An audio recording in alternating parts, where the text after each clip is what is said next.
올해 장마는 강수량과 지속기간 측면에서 모두 이례적인 특징을 나타내었습니다.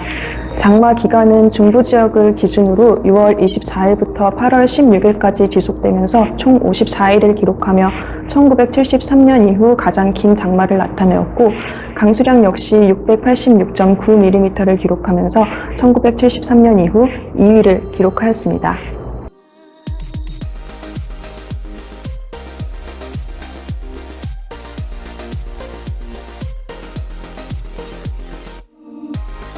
보통 7월 중순이 되면 북태평양 고기압이 우리나라 지역으로 북상을 하면서 장마가 종료되고 무더운 날씨가 찾아오게 됩니다.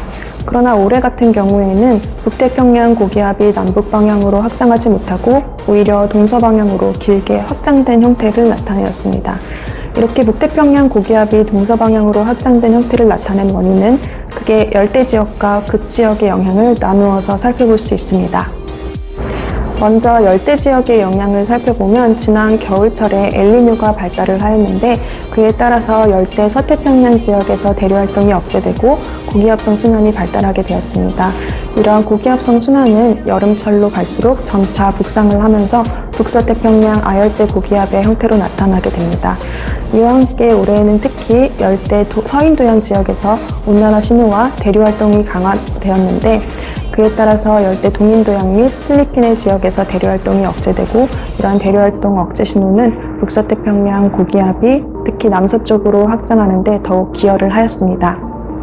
한편 북극 지역은 1979년 이후 해빙이 역대 최소로 나타나는 등의 강한 온난화 신호가 나타나게 되었는데, 이로 인해서 우리나라 주변 대기가 정체되고 찬 공기의 영향이 나타났습니다. 이와 같이 우리나라는 열대지역의 고온 다습한 기후의 영향과 북극에서 기인한 찬 공기의 영향을 동시에 받으면서 저기압성 순환의 형성이 자주 나타나게 되었고, 이로 인해서 긴 장마가 나타난 것으로 보여집니다.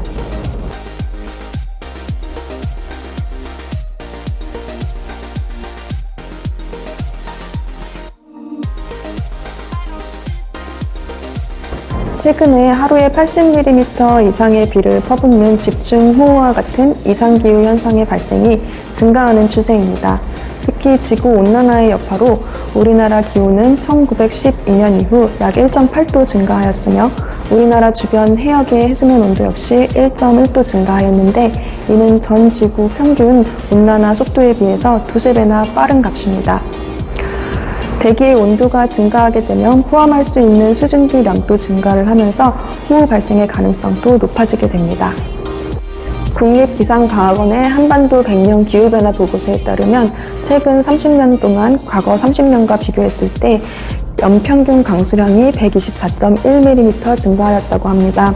그러나 강수 일수는 약 1.6mm 증가에 그쳤는데, 이것이 의미하는 바는 집중호우나 폭우와 같은 형태의 강수가 늘었다는 것을 의미합니다. 즉, 강수량이 강수일수보다 크게 증가를 하면서 앞으로 집중호우나 폭우 형태의 강수가 증가할 가능성을 제시하고 있습니다.